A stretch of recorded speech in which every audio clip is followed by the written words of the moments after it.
meeting is being.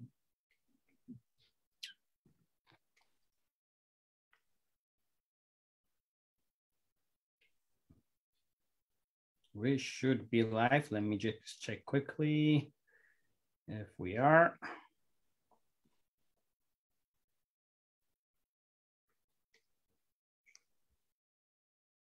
Okay. We are live, ladies and gentlemen. This is the Yoftahe Show coming to you with a special program about Adwa. We're celebrating 126 years of victory defeating colonialism. እንዴት ዋላችሁ? ዛሬ አብረን የተሰበሰብነው የአድዋን በዓል የ126ኛ ዓመቱን ለማክበር አብረን ተሰብስበናል ማለት ነው። ይሄ የኢትዮጵያን ታሪክ ብቻ የቀየረ ሳይሆን ሙሉ አፍሪካንና ዓለምን ያነጋነቀ ምናከብረው ማንነታችንን ራሱ ማወቅ የቻልንበት ሰዓት ስለሆነ አብረን ተሰብስበን ይሄንን ጊዜ እንድናሳልፍ አብረን ስለተገናኘን ደስ ብሎናል። በዮፍታሄ ሽጥምና ፌስቡክ ላይቭ ላይ ያለነው ሼር በማድረግ አብራችሁ እንድትቆዩ በዚሁም ሰዓት ደግሞ እንጠይቃችኋለን። We are on the Yoftahe show, so we're celebrating once again 126 years of defeating colonialism from Ethiopia. Emperor Minilik gathered as many Ethiopians as he can to defeat the colonial power of Italy. So we'll talk more, but before that I have amazing guests with me. I would like to introduce them first and then we will get in discussion. Please stay with us, comment and share as much as you can, invite friends and family, and then we will have fun tonight. No orders, but I'm going to go from screen top down. But Akal, let me come to you to introduce yourself a little bit. And we will be mixing today between Amharic and English, so stay with us. Salam Bakal. Salam. Isamal Sumi. Isamala. Okay. I will start with Amharic and I'll mix English as required in between. ስሜ በአካል ተሾመ ወልደማርያም እባላለሁ። የምኖረው ኮኔቲከት ስቴት ውስጥ አሜሪካ በሚገኝ ስቴት ውስጥ ነው። የምሰራው ኤሮስፔስ ኢንጂነር አውሮፕላን ዲዛይን ላይ ነው የምሰራው። በተረፈ እንግዲህ ዛሬ አድዋን ለማክበር በመገናኘታችን ደስ ብሎኛል። Salam, thank you. And then we have a special guest that's joining us today, Rashid. If I can have you introduce yourself, please. Great. Hi, thank you for having me. Rashid Walters, originally from Boston, Massachusetts, the son of two parents from the West Indies. Current profession is private equity, focusing on renewable energy and agriculture investments in the Caribbean, and also political consulting. Hopefully by the end of the night, I could be an honorary Ethiopian. We'll see how it goes. Yes, definitely. You'll be so. It's an honor to have you here with us, brother. So we'll talk specifically what this means also to you. And then Fish, let me come to you then. Yes, that is my nickname, Fish, but it's professionally called Fisaha. Thank you for inviting me for the occasion as well. My name is, as I just said, Fisaha Laki. I am the son and daughter of, or the descendant of the Adwa victories, who are the patriots of the Ethiopians. And I'm so glad to join you guys. I live in Boston. I'm from Ethiopia, born and raised. Currently, I am an adjunct professor at Lesley University, teaching architecture. And that's me in short, I guess. Thank you. And then Brother Salamon, let me come to you. Hi, thank you, Yoftahe. Thank you for inviting me to take part in this panel. My name is Salamon Kibrige. I'm a podcaster, new podcaster. I run a podcast called Tariq Amba, which focuses on Ethiopian history and culture, and it's directed mostly to diaspora youth. I felt like there was a really deep need for diaspora youth to have a source for their history. I also serve as a deacon in the Ethiopian Orthodox Tewahedo Church here in New York City, where I've lived for over 3 decades. Let's just leave it at that. I'm a New Yorker, and I was born and raised in Ethiopia, but I've lived in the US for more than half my life now. Thank you. Debriye, Dithnesh, with Anchilintana Demo. Salam. ዮብታዬ እንኳን ለዛሬ ለዚህ ለተባረከው ለአድዋ ቀን አደረሰን። ስሜ ደብሪቱ ነጋሽ እባላለሁ። ምኖረው በሞስተን ከተማ ነው። እዚህ ሀገር ብዙ ጊዜ ኖሬያለሁኝ እና እናንተን ጆይን በማድረጌ በጣም ደስተኛ ነኝ። አመሰግናለሁ። ሰላም ደብሬ። መንግስቱ ወደ አንተ ልምጣ። እሺ መንግስቱ ሙሉዓለም እባላለሁ። በዚህ ሾው ላይ ስለተጋበዝኩ እጅግ በጣም ደስተኛ ነኝ። ያው አድዋ የሁላችንም ነው። በአድዋ ላይ ደግሞ ያው ቀጥተኛ ተሳታፊ ስላደረከኝ እጅግ አድርጌ አመሰግናለሁ። የምኖረው ቦስተን ነው። አመሰግናለሁ። Thank you. So, before we get started, we have to do it the right way.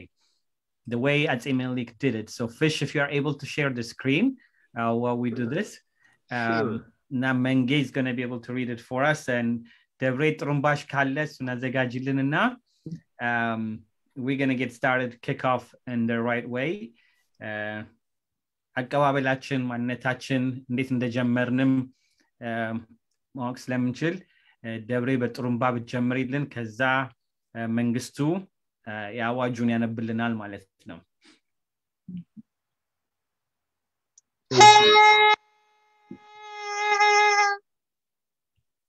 ቀጥዩ በትንሽ ማትለቂ ነው። Nice. There you go. Can you guys hear it though? ሰምታችኋል? በደንብ አልተሰማንም ማለት ጠጋበይና በደንብ ማይክሮፎን ችግር አለ። ይሰማሻል ወይስ እንት ነው? አዎ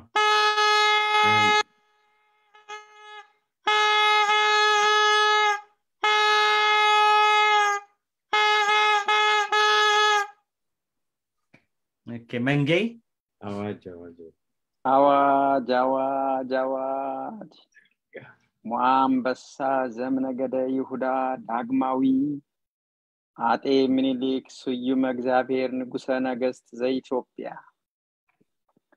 እግዚአብሔር በቸርነቱ እስካሁን ጠላቶቼን አጥፍቶ ሀገር አስፋፍቶ አኖረኝ። እኔም እስካሁን በእግዚአብሔር ቸርነት ገዛሁ። እንግዲህ በሞትም ሞቴ ሁሉ ነውና ለኔ ሞት አላዝንም። ከእንግዲህም ያሳፍረኛል ብዬ አልጠራጠርም። አሁንም ሀገር የሚያጠፋ ሃይማኖት የሚለውጥ ጠላት እግዚአብሔር የወሰነልንን የባህር በር አልፎ መጥቷልና እኔም ያገሬን ከብት ማለቅ የሰውንም መድከም አይቼ እስካሁን ዝም ብለው ደግሞ እያስከፋ እንደ ፍልፈል መሬት እየቆፈረ መቆፈር ጀምሯል። አሁን ግን በእግዚአብሔር ረዳትነት ሀገሬን አሳልፌ አልሰጥም። ያገሬ ሰው ካሁን ቀደም የበደልኩህ አይመስለኝም። አንተም እስካሁን አላስቀየምከኝም። ጉልበት ያለ በጉልበትህ እርዳኝ። ጉልበት የሌለ ለልጅ ለሚስት ለሃይማኖት ስትል በሐዘን እርዳኝ።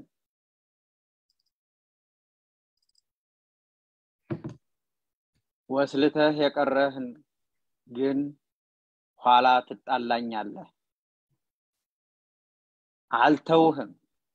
ማርያምን ለዚህ አማላጅ የለኝም። ዘመቻዬን የጥቅምት እኩሌታ ነውና የሸዋ ሰው ጥቅምት እኩሌታ ወረይሉ ከተህ እንዳገኘ ሟዛ አንበሳ ዘምነገደ ይሁዳ ዳግማዊ አጤ ምኒልክ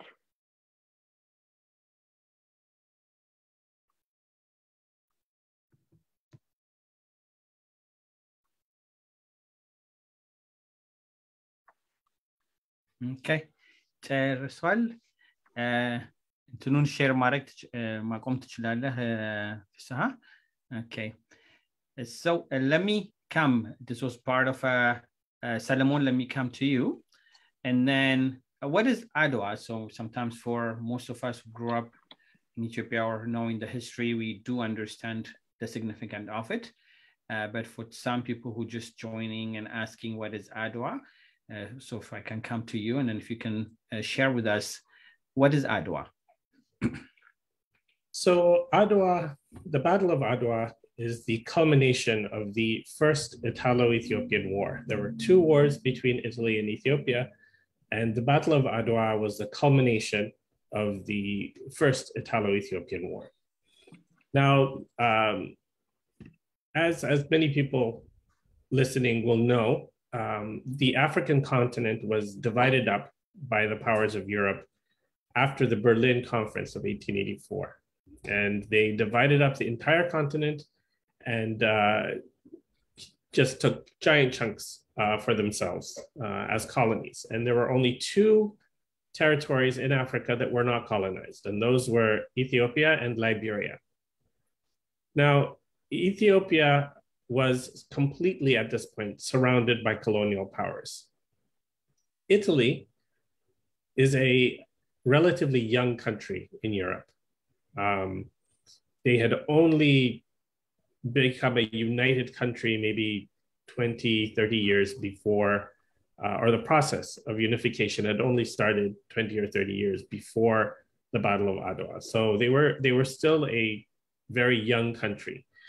And they had basically ended up with the leftovers. When they were taking colonies, they did not get the rich territories. The first colony they established was Italian Somaliland. They followed it up with Eritrea, and eventually they colonized Libya as well. Now, when Emperor Menelik II came to the throne after the death of Johannes IV, he signed a treaty of friendship with the Italians that included recognition of their new colony of Eritrea. It's a very long and complicated story how the Italians established themselves in what is now Eritrea. But they started from Asab and Miz'uwa. Asab, they purchased fraudulently. They purchased Asab to be a coaling station for their ships from the Afar nomads in the area, and then established a colony there. And then Miz'uwa was basically a swindle, very complicated treaty, but they basically tricked Emperor Johannes IV and seized Miz'uwa. They were facilitated by the British, but that's another very long story. So to get to Adwa, the Treaty of Wuchali, which was signed in a town by the same name in Wallo, was signed to establish friendly relations between Ethiopia and Italy, and B, to establish boundaries between what was the realm of the Emperor of Ethiopia and the Italian colony of Eritrea.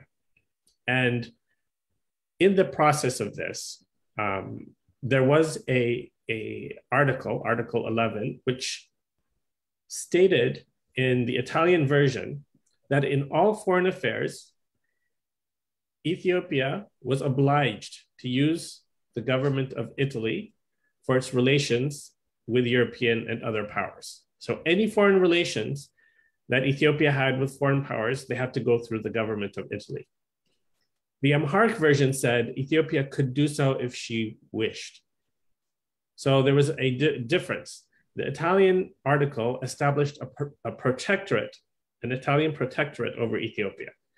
This was the same arrangement that the Italians had done in Somaliland. They went to the Sultan of the Sultanate of Hobyo and established a protectorate over it, and that was the beginning of their colony. They basically said, we're here to protect you from outsiders.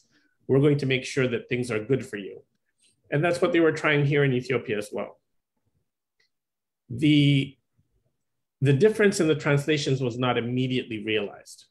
Ras Mokonnen was Dejazmach at the time and was Emperor Menelik's cousin and de facto foreign minister, went to Italy to observe the treaty being ratified.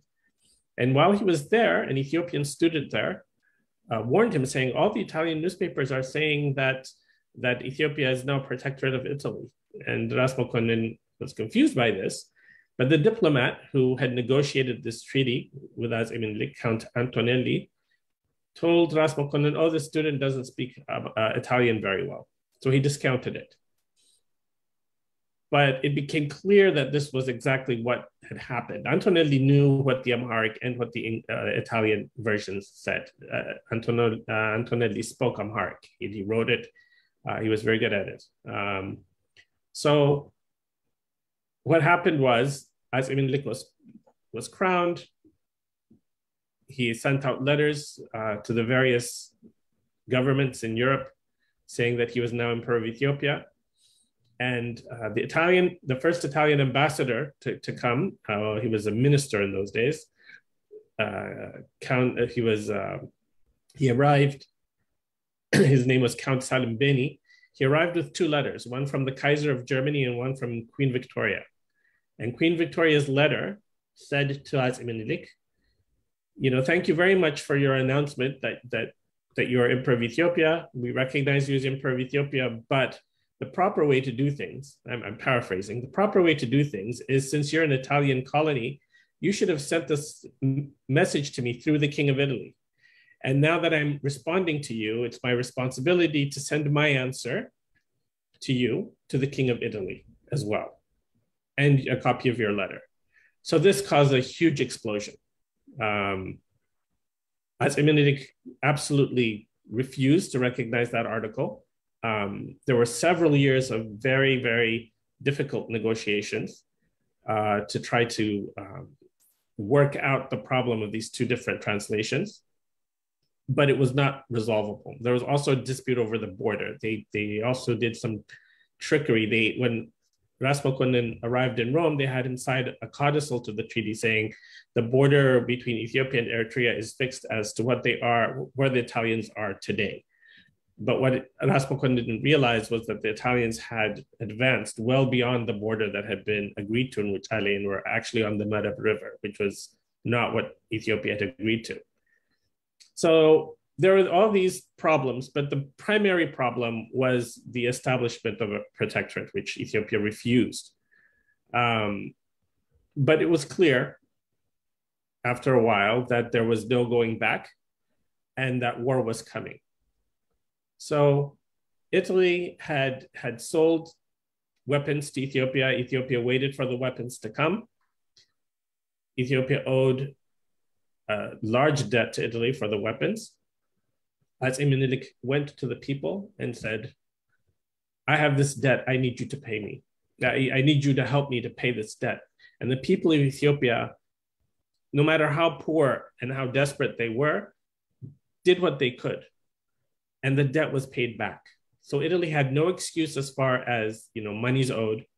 They had no excuse because after 5 years, the Treaty of Wuchale expired, but they still wanted a wealthy colony, and they saw Ethiopia as resource rich, and they were determined. So they attacked and they invaded. Italy fielded the largest army, the largest European army ever assembled until that time. They fielded that army into Ethiopia, and Aziz Minilik, who issued that proclamation we just heard, called on his people to help him, and the response was extraordinary. There were many rebels, bandits, people that were fighting against Emperor Minilik, people who didn't necessarily feel that Minilik should be the emperor. People like Ras Mangasha Yohannes, who thought that he should be emperor. All these people came together because it was more important to protect their country than it was to push their own personal agendas. They felt that their country, the freedom of their country, was more important than their personal agendas. And then, at one point, rebels who were fighting on the Italian side, people like Ras Subhat Aragawi, who was the hereditary lord of an area called Agami, he crossed over from the Italian side. He crossed over bringing Italian weapons and knowledge about what the Italians were doing, what their forces were like, and their plans, and he brought it over to the Ethiopian side. There were guides who were guiding the Italian army, who were in the pay of the Ethiopian government, who guided them down the wrong paths. The Italians had very bad maps, and they guided them deliberately right into the front of the Ethiopian forces, right where the Ethiopian forces wanted them to be. It was a crushing defeat. It was crushing. The Italian army was wiped out. It was, there had been previous victories. There had been a victory at Ambalage, and there had been a previous victory at Mekelle, which were both considerable. But what made Adwa different was after Adwa, the Italians were decimated. Their army was decimated. And this had a huge impact in Europe.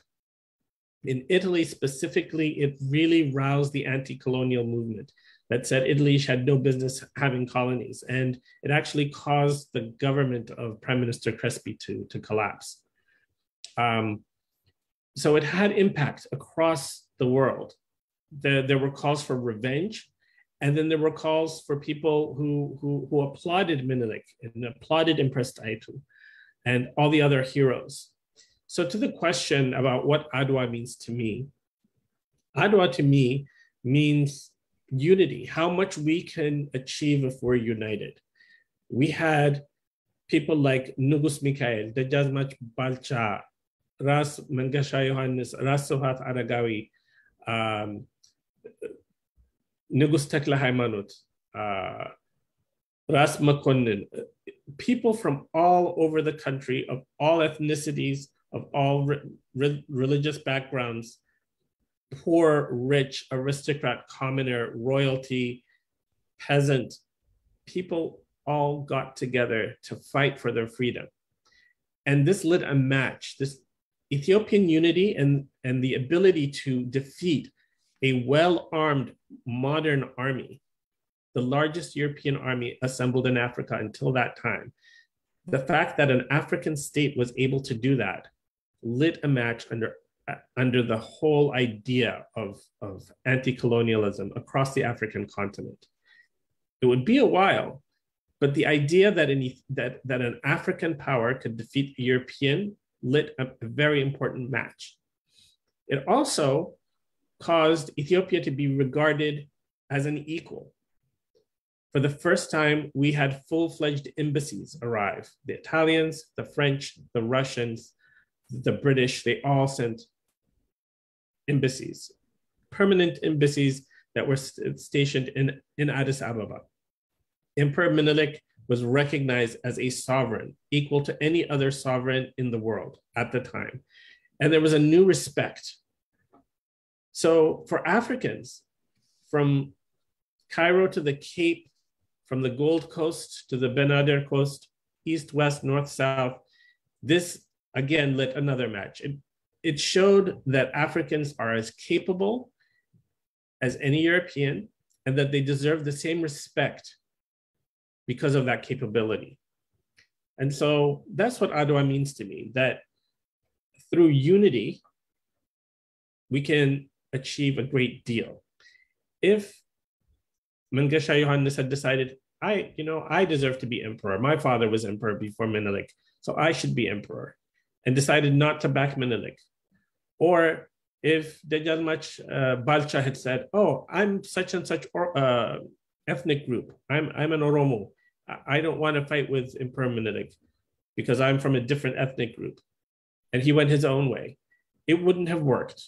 It only works because we were together. And unity is what gains respect, not just in Ethiopia, but in an African, Pan-African context, with the African diaspora around the world. It's very important that we are united and we recognize we have common goals and common experiences. I think I've pretty much used up my soapbox.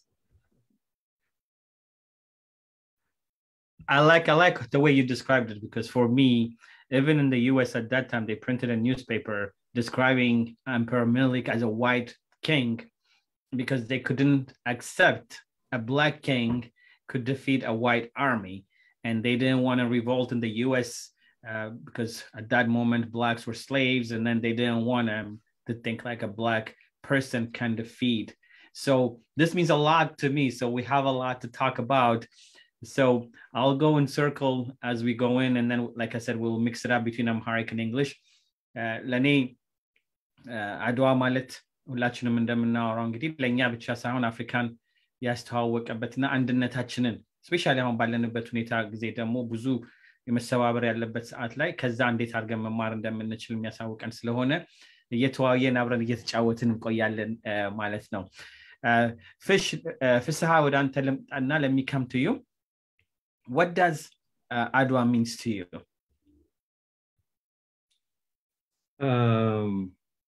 What does Adwa mean to me? I think Solomon really described it very well, because I'm not going to go ahead and describe the history of it. But I guess as an Ethiopian, number one, as an African, number two, I think Adwa living in America means a lot. A lot of people may not have actually understand this, but we, the Africans or the Ethiopians, may look from the outset very humble, very poor, or what have you. But what Adwa taught us, growing up as a child, the music, all the what have you that we grew up listening, really instilled something in us that could be absolutely monumental. And in terms of our actually to stand up in front of, anyone for that matter, whether it's actually black or white, it doesn't, but can really speak, your mind when it comes down to really someone, behaving in any way that is above you. Therefore, whether, you're in front of white or anyone, being, an African, a black people who really had a victory over, this colonialism that, taught, most of the Europeans, beginning from the 18th century, I guess, is that one of the German philosopher Hegel that said, Africa has nothing to contribute to humanity. And that by default means that we are not human in general. Therefore, we don't really have to offer any inspiration, civilizations, or what have you. But Adwa, on the other hand, because we know Ethiopia had not only 3,000s, but it goes back really way in terms of history and what have you, civilization-wise. But that victory alone really gave us an idea of what liberty means, what unity means, what togetherness means, what really stand up in front of anyone, be yourself without feeling, anything. So Adwa really is a lot in terms of what really accomplished to the people of, Ethiopians and Africans, even the intellectuals like Du Bois, maybe, Solomon could actually, elaborate on that one more, or Ukami Nkrumah, as you know, the Ghanaian president, who made Ethiopia as a symbol of anti-colonialism, and what have you. So it really gives us a place where we can stand up and speak our mind, regardless of what I was just stated earlier, are, economically, poor. But in terms of heart, we can really resist one when it comes down to it. So Ethiopia should be really proud of that. But as an African, I'm always proud of that one. And those are my, father and grandfather and what have you gave me this, so I can stand up, speak my own mind. And thank you, Solomon, for really elaborating on that one too. So this is what Adwa mean to me. Thank you. And a symbol of yeah, definitely a symbol of freedom. And then for most Africans also who ended up receiving or fighting for their independence afterward, as you can see, the flag green, yellow, red became the Pan-Africanism, and a lot of African countries ended up adopting that color to their map, changing the shapes a little bit to mean independence, because that's what Ethiopia represented, an independent country that defeated colonialism at that time. Rashid, let me come to you. I know some of the history, that is for the first time that you're hearing it, but you're not new to colonialism. You have known about it, the impact of it. So one, if you can share what colonialism, the impact of it is, and then you can collaborate it, or you can, with what you just heard so far right now, you can put it together. So let me come to you and give you the floor. Sure. I just want to thank you again for the opportunity. And the first two speakers, that was wonderful, Solomon and Fish. That was a great summary of the significance of this battle, the significance of this great king. To speak a little bit about the colonialization of the Caribbean, my family comes from Trinidad and Barbados, but I'll focus a little bit more on Trinidad, where my mother is from, because I feel more culturally tied to Trinidad. I come as a direct descendant from slaves who came from Africa and who worked in probably some of the harshest conditions in the Western Hemisphere for slavery was in the sugarcane fields. That is where my ancestors sweat and bled, and through our free labor and sweat and blood, we've made England very wealthy. The Industrial Revolution would have never been possible if it was not for slavery in the Caribbean. England being one of the most powerful European countries until the sun finally set on it in the early 20th century, would have never been where they were if it was not for our blood, sweat, and tears. When we look at what it has done to the Caribbean, in Trinidad in particular, there's many different ethnic groups. So we have the Chinese, we have the Syrians, we have the Indians who came as indentured servants, and we have the Blacks and some Venezuelans. I have ancestry from Venezuela as well. But what the English did towards Trinidad becoming independent, they said, listen, we do not want to give this country to the Indians, and we don't want to give it to the Blacks. We want to give it to the people who are as close as white as possible. So they selected to give it to the Syrians and the Chinese, who hold a lot of influence in Trinidad as we speak. And, you know, as we study the different ethnic groups, the Indians was a group that said, we're not going to allow for the English or the Syrians or the Chinese to put us down. The Indians fought their way to, and they have great influence in Trinidad. But unfortunately, the Blacks, the Africans, those who actually descended from the people who came to Trinidad and the islands and really were the ones who sweat and bled the most. We all sweat and bled now. The Indians definitely had their fair share during indentured servitude, but those who really sweat and bled are at the bottom. Most of the descendants, whereas my mother, if we were to look at the genealogy, genealogy, her great-great-grandfather was a slave. She ended up coming to the United States. A lot left and came to the United States for better opportunities. And then now we look at where Black people are in Trinidad. It's very sad.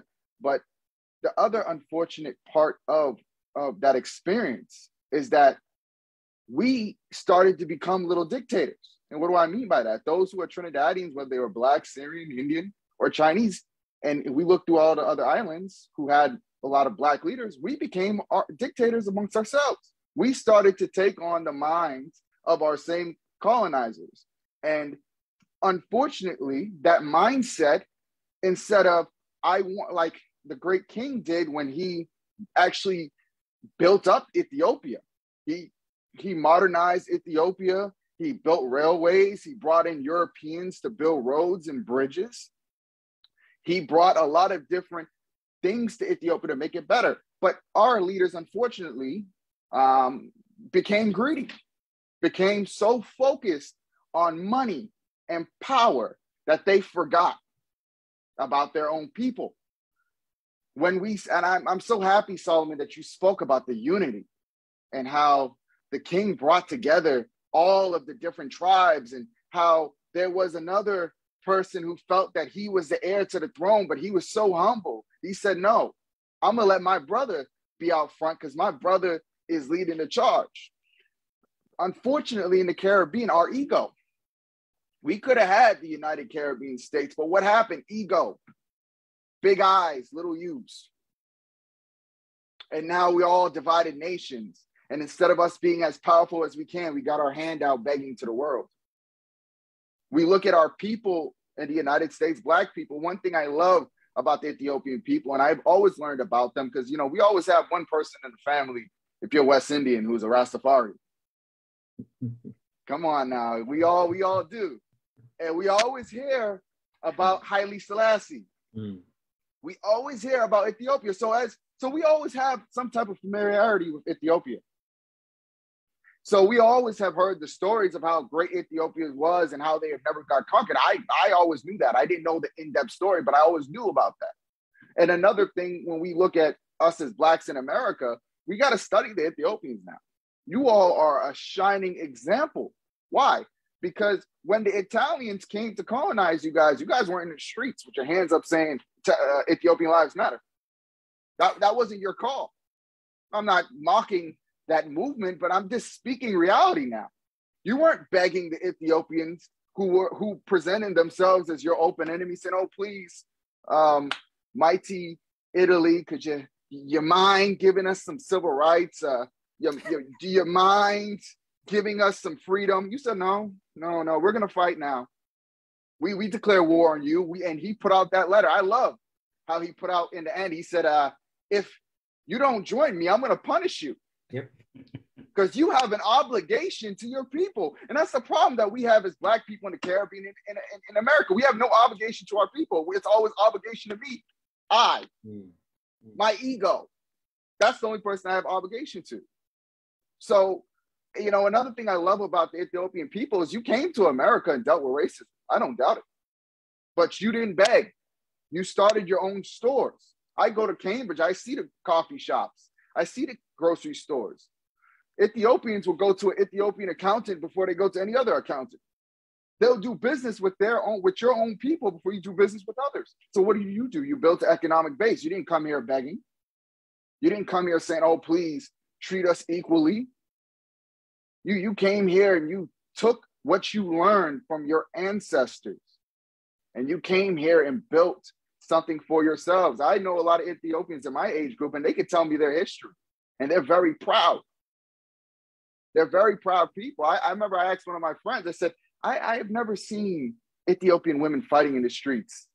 I have never seen that type of large-scale drama amongst the community. He said, no, because we weren't raised like that. Our parents didn't bring us up like that. We have accountability in our community. And I see that though we witness what's going on in the country currently with the conflict, we see still in that conflict genuine love for the country. Genuine, I want for us to come together and make peace. But we also see, unfortunately, the mindsets of those who, again, they take on that view of being a colonizer. Whereas your people are poor, but you want money and power. You don't want to help your people. You're becoming a colonizer. You want to colonize the resources for you and your family. And turn the same people, your brothers and sisters, into slaves so you could be wealthy. Just like Mussolini, just like those who have come and done so much harm to Ethiopia. So what this battle means to me, what the Ethiopian people means to me as a Black man, not only in America, but as a Black man who is a West Indian, and as a West Indian, us having that love and affinity for Ethiopians, is that we have a shining example of what unity, love for people, and I should have said this first, love for God. Love for God first. Because that great king, Menelik, he could not have been successful if he did not have some type of connection to his creator. He could not have been successful in unifying his people if he was not backed by God. You don't go up against the Europeans, who at that time were the most powerful nation in the world, and win if God is not behind you. So that first thing is God, or whatever you view as a higher power. The second thing, you must love your country. Third is loving your people. And this is what we see from the Ethiopian community, a community that loves God, loves the people, strong on family, strong on community. And you all do not step down or back down or fear nothing. So we owe a gratitude and a debt to you. And I tell the Rastafarians all the time, I say, listen, it's not that, what you're looking at is not about smoking weed. It's not about getting high. It's not, that's not what it's about. It's not about worshiping Haile Selassie as a god. No, sir. If you choose to do that, fine. I'm not a man to judge people on their religious preference, but you are not studying what the Ethiopian people stood for. Because if we studied it, we would not be seeing ourselves in the situation that we are in the Caribbean, whereas we're always looking for a new colonizer. Now our colonizer is Chinese. We're always looking for the next bidder to buy us out, not saying to ourselves, let's come together, let's pool our resources and fight forward. And our leaders are not thinking about our people. I'm sorry, I didn't mean to be so long-winded, but I'm just very touched by the first two speakers. I'm very touched by you two brothers, and I'm touched by the Ethiopian people. You all mean so much to us, and we don't tell you that. We don't appreciate you, and we don't do what we should be doing, which is coming to you humbly and saying, please, teach us. Teach us. How can we reclaim our own as you did? So I just want to thank you all for your work, and definitely would love to help you in any way I can, because we owe a great deal of debt and gratitude to you. Thank you. Thank you very much, Rashid. We appreciate you. You put it very beautifully. We'll come together. There's so much to learn from that. Like you said, sometimes you take the mentality of the colonizer and then you try to take advantage of it as soon as you see that dollar sign and how you can just benefit yourself. So there's more to Divergent. We'll talk more as we go on. Debre, ወደ አንቺ ልምጣና አድዋ ማለት ላንቺ ምን ማለት ነው ብዬ ልጠይቅሽ? Heluye, welcome to the floor. I know you joined us a little bit late, so I'll introduce you later on after the break. All right, thank you.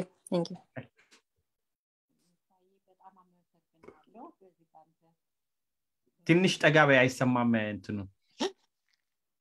በጣም አመሰግናለሁ ዛሬ እንግዳ ሆኜ በመቅረቤ።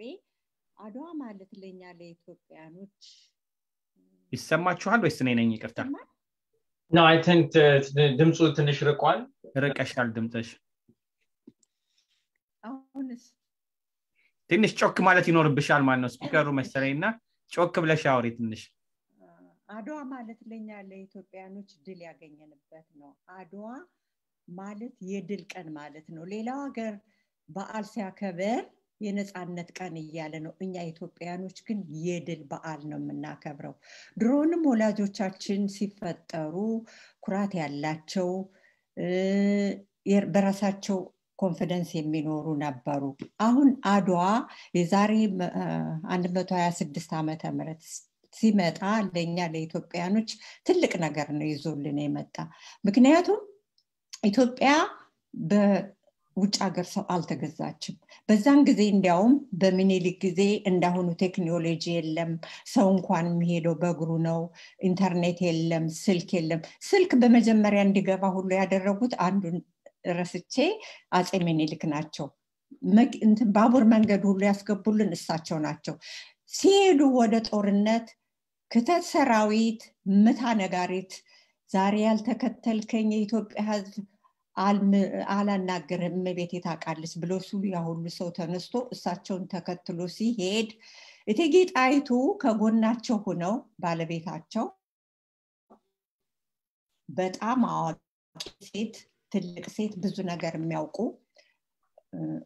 ምግብ በማሰራት ቀድመው ይሄዱ አዳራሹን በማዘጋጀት እስቲ እንጠይቁልኝ ርቃ ሳትሄድ እቴጌ ጣይቱ ሚስት እናት ገረድ ሶስት ነገር አለው። እቴጌ ጣይቱ ባለቤታቸው ናት፣ እቴጌ ጣይቱ ገረዳቸው ናት፣ እቴጌ ጣይቱ እናታቸው ናት።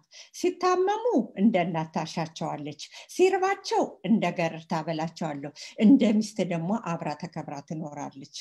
እና አጼ ምኒልክ ለኢትዮጵያ ትልቅ ነገር ሰርተዋል። ያም ሆኖ አንገታችን እንዳንደፋ እኛ ኢትዮጵያኖች በራሳችን በተፈጥሮ የራሳችን ፊደል ያለን፣ የራሳችን ቀን መቁጠሪያ ያለን፣ የራሳችን ባንዲራ ያለን ስንሆን እንደገና የዛሬ 126 ዓመተ ምህረት ጣሊያን ኢትዮጵያን ሊገዛ ሲመጣ ይሄንን ሰላቶ ያሯሯጡ እየመቱ አይዞሽ ሀገሬ አይዞሽ ኢትዮጵያን ያለሁልሽ በማለት እነማናቸው እነ ባልቻ ብዙ ሰዎች ተከትለዋቸዋል። ምን እንትና ተማን ቢሞት ተተካ ባልቻ መድፋ ገላባጭ ብቻ ለብቻ እየተባለ እየተፈከረ በጎምቦ ተይዞ አገልግሉ ተይዞ ምግቡ ተይዞ ሰው እየተከተላቸው ሲሄዱ በጣም ኩራቴ እኛ አሁን አንገታችን ቀና አድርገን የምንሄደው በአድዋ ጦርነት ጣሊያን ስላልገዛን ነው። ሌላው ሁሉ ተገዝቶ ሊሆን ይችላል። ሌላው ሁሉ የሚያከብረው የነጻነት በዓል ነው። እኛ ኢትዮጵያኖች ግን የድል በዓል ነው የምናከብረው። በጣም ኩራቴ ሰጡን። አገራችን ሀገር እንድትሆን ያደረጉት ለአሁን ለሚመጡት ወጣቶችን የምነግረው ኢትዮጵያ እንደዚህ ሆና እንድትቀመጥ ያረጉልን አጼ ሚኒሊክ ናቸው። ትምህርት ቤት የተከፈተልን፣ ባቡር መንገድ የተከፈተልን፣ ሁሉን ነገር ያረጉልን ሚኒሊክ ናቸው። ከዛ በላይ እቴጌ ጣይቱ በጣም ማመሰግናቸው ሴት ለመጀመሪያ ጊዜ ሙያን እንኳን ያስተማሩ አዲስ አበባ ላይ እቴጌ ጣይቱ የሚባል ሆቴል የተከፈተው በሳቸው ነው። ሴቶች ዞሮቹን ቁጭ እያደረጉ እስቲ ኑ ሙያ እንማር እየተባለ ሙያ ሁሉ ያስተማሩ። እውነቱን ነው የምናገረው። ስለወጥ ሁሉ ስለምን ሁሉ መኳንንቱ ሲመጡ ሁሉ እቴጌ ነኝ እንኳን ብለው ሳያፍሩ እየተነሱ እጅ እየነሱ በፍቅር እያበሉ እያጠጡ አጼ ሚኒሊክን ያስደሰቷቸውም እሳቸው ናቸው። አንድ ሰው ከጎኑ ጥሩ ሴት ስትኖር ወንዱም ጎበዝ ሊሆን ይችላል። አጼ ሚኒሊክ ብቻቸውን አይደለም ይሄን ጦር እንትን ያሉት ከእቴጌ ጣይቱ ጋር ነው። እቴጌ ጣይቱ መወደስ አለባቸው፣ አብረው መመስገን አለባቸው። ሚኒሊክ ብቻቸውን ቢሆኑ ይደክሙ ይሆናል አናውቅም። ግን ሴት ደግሞ መልካም ሴት ለባሏ ዘውድ ናት እንደሚባለው እሳቸውም አጼ ሚኒሊክን ረድተዋቸዋል። አሁን እኛ ለነዚህ አሁን ለሚደርሱት ወጣቶች ይሄንን አገር ማን ነው ያቆያቸው ብለን ብንል እነ ሚኒሊክ ናቸው፣ እነ ጣይቱ ናቸው። ኦፍ ኮርስ ኃይለ ሥላሴን ብዙ ነገር ሰርተዋል። ግን ሞር ለኢትዮጵያ እንድትታወቅ ያደረጉትኝ አጼ ሚኒሊክና እቴጌ ጣይቱ ናቸው። አመሰግናለሁ ይወፍታይ። Thank you Debre. ወደ ኋላ መጣና አንድ ሽለላ መቼም ታዘጋጅልናለሽ ብዬ አስባለሁ። Rashid, just to summarize what Debre said, there are two things that she says. Like when other African countries celebrate Independence Day, we celebrate Victory Day because we were not coming in. So we celebrate Victory Day. Adwa, we never call it Independence Day because we were never colonized, and others who were colonized had to get their freedom afterwards, so that they call it Independence Day. Even America celebrates Independence Day. Yes. From England. But for us, we celebrate Victory Day. And the second point that she mentioned, which we should always mention, King Menelik, we always talk about the king, but his wife, Empress Taitu, was always by his side and then guiding the troops, supporting him in every single thing. So even March being also women's issue. So she is one of our heroines that we have to celebrate because she has mobilized and she was in the front with all other men fighting and supporting the troops that she has done. So I wanted to summarize that into, she has said a lot, so much things, but those are the main two suspects I wanted to bring out to it. If I could add just one thing here. Sure. I too actually had a very big role. I don't think that any other person in that whole campaign could have had as big a role as Taitu. Emperor Menelik was a very easygoing, very debonair guy. He never liked to say no to anyone. He was a people pleaser. So he needed someone like Taitu who had no problem saying no. She had no problem saying no. So he would say, oh, well, if something came up that he didn't like, he would say, okay, we'll discuss it later. We'll discuss it tomorrow. But Aitu would then come in and say, no, this is not happening. So she ended up not, during her lifetime, was not a very popular person because of this trait. She's very popular now. And when we look at the war itself, she was the hardest core negotiator against the Italians. She would not give an inch, and she was there from beginning to end in the negotiations.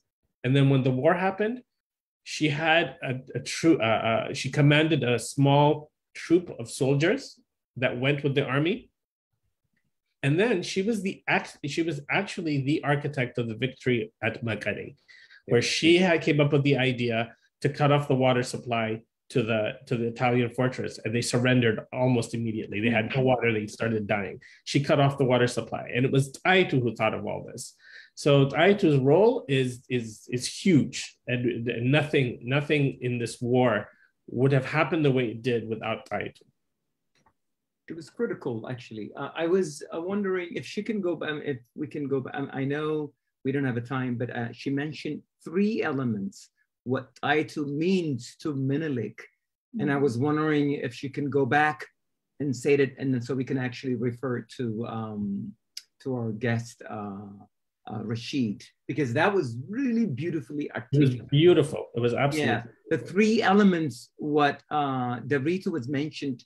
What Aitu mean to Menelik is, I think, the heart of the message. Is there any way that you could go back and say this so we can at least transliterate that into to Rashid? And yeah, Davritዬ ምኒልክ 3 ነገሮች ተናግረዋልና እሱን ይደግሙልን ብዬ ነበር። ይቅርታ። ምንም አይደለም። እንዴት መሰለ እቴጌ ጣይቱ በጣም ጀግና ሴት ናቸው እና አጼ ምኒልክ እስቲ ጠይቁልኝ ርቃ ሳትሄድ እቴጌ ጣይቱ ሚስት ናት ገረድ 3 ነገር ነው ያዘው። አንደኛ ነገር ምኒልክ በሚርባቸው ጊዜ ጓዳ ገብተው ልክ እንደ ሰራተኛ ሆነው የሚፈልጉትን ምግብ ያበሉላቸዋል። ሁለተኛ እንደ እናት ሆነው ሲያማቸው አመመህን ወይም አመሞትን እሱ ነው የሚባለው በድሮ ጊዜ ምን ላድርግሎት ብለው እንደ እናት እንደገና ደግሞ እንደ ሚስት ደግሞ እቴጌ ጣይቱ ከእውቀት ይሄን ሁሉ ያሏቸው አጼ ምኒልክ በጣም አዋቂ ሴት ስለነበሩ ነው። በጣም ማታ ሁሉ እኔ አያቴ ሁሉ ፍታራሪ አሉ ላይ ለማይባላሉ አብረው ዘምተው ነበር እና ማታ ያማክሯቸዋል ቀን የሚደረገውን ነገር ነገ እንደዚህ that's why መልካም ሴት ለባሏ ዘውድ ናት ያልኩ። ለእናንተም አሁን አግብታችሁም ከሆነ ስታገቡም ቢሆን ሚስት ለባሏ ዘውድ ናት፣ ታማክራለች። ይሄን አታድርጉ ይሄን አድርጉ። ዛሬ እኮ ቀኖትም ትክክል አይደለም። እስቲ አጼ ምኒልክ ትንሽ አረፍ ይበሉና እንደው በሶ ምናምን ልስጠዎት ይሏቸዋል። ገባ? ይሄ ራሱ ሴትዮዋ ሲፈጠሩ አዋቂ ሰው ናቸው። አይውሽ ልጆች ቢኖራቸው ኖሮ ጥሩ ነበር አይደለ? ዘር አንዳንድ ጊዜ ጥሩ ነው። እሺ ጠይቅ። No, this is very beautiful. I hope Solomon can help me out with this one, but really hard to translate what she was saying, because there was a saying from, I believe, either a poem or what have you, that she extracted 3 elements about Aitu about Menelik. One of them being, of course, as a wife, maybe let me start actually from the bottom up. As a wife, she is his mind. She is his consultant. She can really have a way to kind of energy too. Exactly. Intellectually, she become actually energy. Of course, she's going to be sending in the energy as well. But she serves as a, whenever she felt like that she need to be actually tell something in such a way that he can actually make it his decisions in a more, more prudent or what have you way she is as that. As also a female, she's also is a provider to him, which she can actually prepare the kind of food that he needs to eat, as caring and what have you. She does that. And of course, as a female, of course, she can also represent a mother figure, to him. So Taitu really played a greater role, of course, in the Adwa battle, just as what Solomon actually mentioned at Mekelle victory. In any case, I guess that was the point. Yeah, it was what Wezoro Debritu presented to us was a beautiful Kene poem. Actually, it's Mistanat Gared. So not Gared. Yes, Sustano. But the Keneo Nat Milon Mistanat Gared Kaladlut. Mistnat Garade, when Mist Nat Garade. So 7 note weado. It's kind of hard to explain any poems, but they call it wax and gold. There's a wax version of a poem and there's the gold. So the wax is, Ibrahim Malik is asking, is she a wife or is she a maid? But the word in between, which is she, not, if you pronounce it a different way, is innat, which means mother. So he's saying that she is his wife, his mother, and his maid. She's his companion, she's his consultant, she's his advisor as a wife. She's a maid in that she prepares things for him. She feeds him, she makes sure he's clothed right, she makes sure his household is up to snuff. And then she's his mother in that she takes care of him. She makes sure that he's okay at all times. When he's sick, she's taking care of him. When he's fine, she's taking care of him. So it's a Kene poem. It's really beautiful. It has a lot more impact in Amharic than in English, but it's absolutely beautiful. And the Wezoro Debritu delivered it beautifully. Thank you. Thank you. Wow. Thank you. Yeah. It does. Like, I mean, just like anything else that we talk about currently, we have to understand the relationship. Like Debritu said, also, even during this time, when you get married, she's giving us that advice at the same time, how to look at our wives and how to be able to have that support that we learned from King Menelik. So there is also an extended message that comes with it. So I know wife is a crown. Is a man's crown. መንግስቱ አለህ ይታይሃል ወይስ ቪዲዮ ስላላየሁኝ I'm not sure እንዳለህ Helu, let me come to you so that you can introduce yourself a little bit while I'm waiting for Rahel and Mengistu to come, and then I'll go to Ba'akal then. Helu, can you see us? Sorry, I cannot turn on my camera. Okay. Is that okay? Yeah, is that okay? Yeah, that's okay. So if you can tell us a little bit about yourself, and then you can share at the same time what does Adwa means for you. All right. Thank you, Yuftai, for having me today. And hi, everyone. Good evening.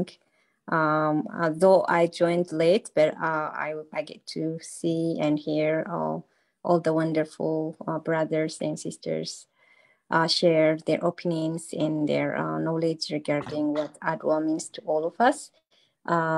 My name is Helen Hadush.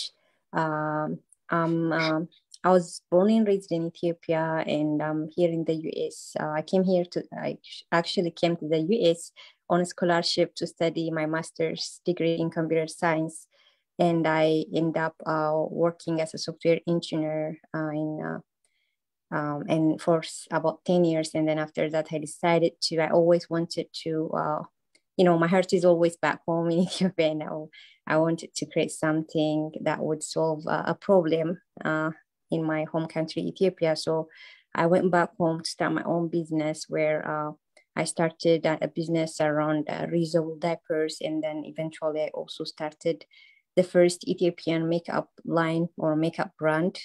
As we all know, the beauty industry is a multi-billion industry, but we, like Ethiopians as well as all Black women, are mostly consumers in the industry. But we invest in the industry, we are consumers, but we are not actually there to benefit from the industry as creators and business owners. So when I saw the need and the gap in the industry, and how, with technology and everything, that the new generation is after, using beauty products and things like that, but the supply wasn't there.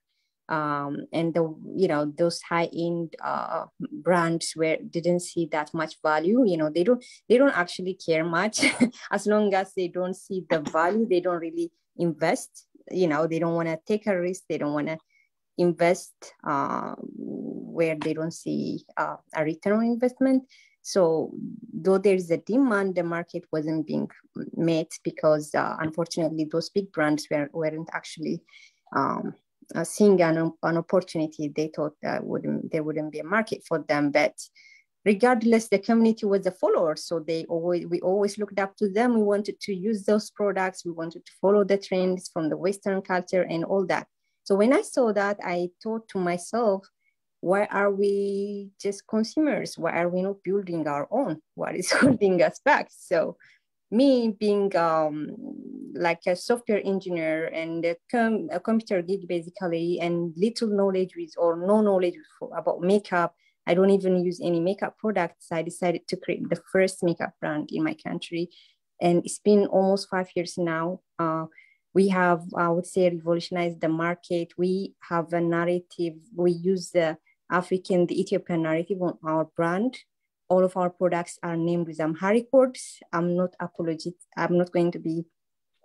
unapologetic, right, Nibalo, about my, naming my products with Amharic names. And I always tell people why we're so proud to call that we own this French brands called J'adore, and I'm so proud to say that. And why not say I own Fidel, I own Bunama eyeshadow palette, or I own Konjit lipstick, from Hilla's Beauty. So I'm not gonna, follow the thing, I'm not. So if we can be trained to follow those Western culture and to proudly own those brands, why don't we build our own? And at least, we can have a say, and we can show the world that we have something to offer.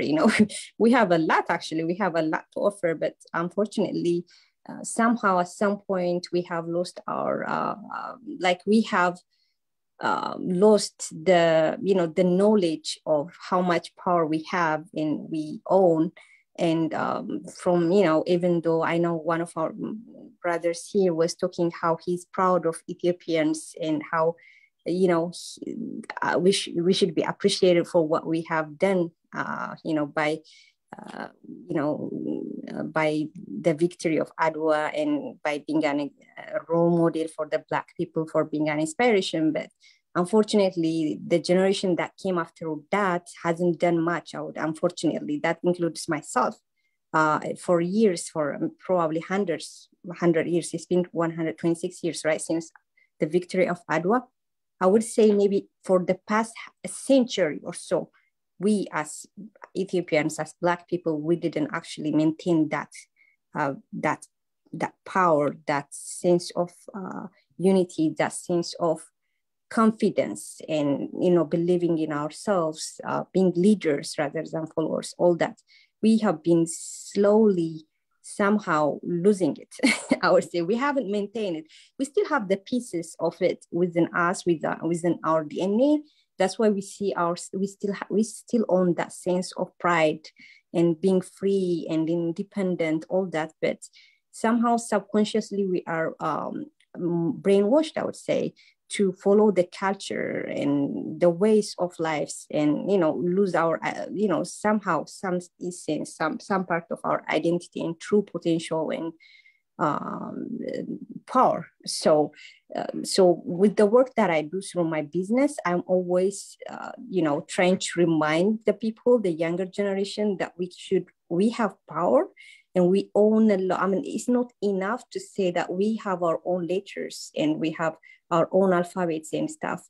If we don't promote that through our work, so be it in the beauty industry, be it in technology, be it in any aspect of business or lifestyle that we are doing, if we don't promote it, it's useless. It's going to fade eventually. It's not going to be as powerful. I mean, it would be like, I don't know, it would fade eventually, because, with technology and things move too fast.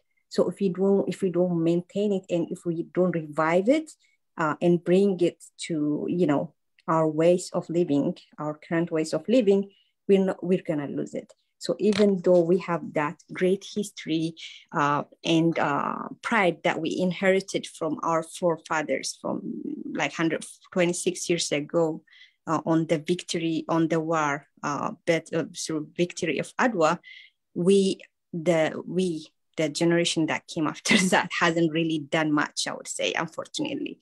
So I feel like I'm even though I'm very proud of my forefathers, I'm not really proud of myself, honestly speaking. I'm not proud of this generation. I'm not proud at all, seriously, because I am this generation. My generation is supposed to be creating and living heritage, maintaining. I cannot live off. We are not even capable of maintaining that value that they left us. That pride they gave us. We're not even maintaining it. We're not really building upon it, and we're just. I don't even know how to say it, but so there is a lot that needs to be done. But for me, that history actually is my foundation, I would say. It's my foundation, and I would it's just something that I would always go back to and build upon, and that would give me a great sense of belongingness, like a great sense of identity. I think that's why also one of the reasons why I'm very attached about, my heart is always in Africa, and I feel like I always have a responsibility to, make an impact, make a difference. I know something is missing, and I know I have to make a difference.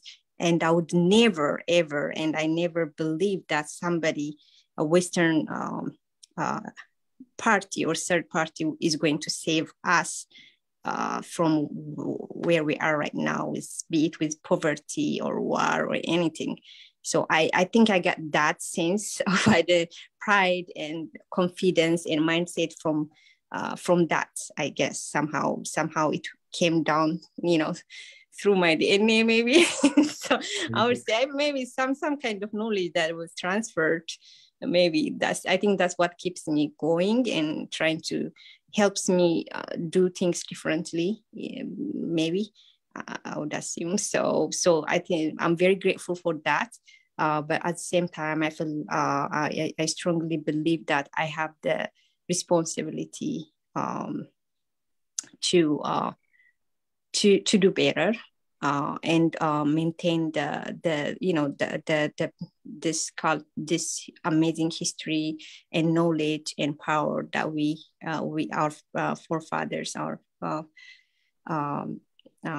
ancestors have left, and I have the responsibility to pass on that to my children through my action. It's not just through books and history books and things, or by just celebrating the victory of Adwa once a year.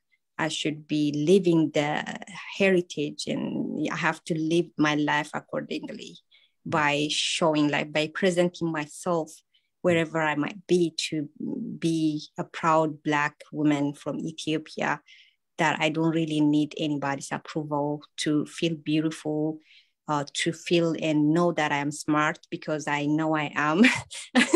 I don't know. So I sometimes struggle, me being in the US as an immigrant, and when people consider me label me as an immigrant, and they wouldn't, without knowing who I am, they would just have a generic understanding or assumption about how I might be, why I might be here for, they would assume I'm here to benefit from the system, to be dependent on whatever, and I don't have an option. But I always tell myself, and even locals here, people, like white people in the US, I would tell them, I am here for work, because this country needs my skill set. Just like, when we see the foreigners go to Africa, we call them expats, and they're paid, they're serving, and I'm an expat here from Africa, working in the US, putting my knowledge, my time, my expertise to build this nation, basically. I'm not here as just an immigrant trying to find a shelter and a living out of this country. So that's how every time I get an opportunity to have a discussion like this with anybody, especially with white folks, I would always mention that. And I always mention that I would never just pass it, I always mention that. So, so I think I got that knowledge and that confidence because of my background in my, maybe all that,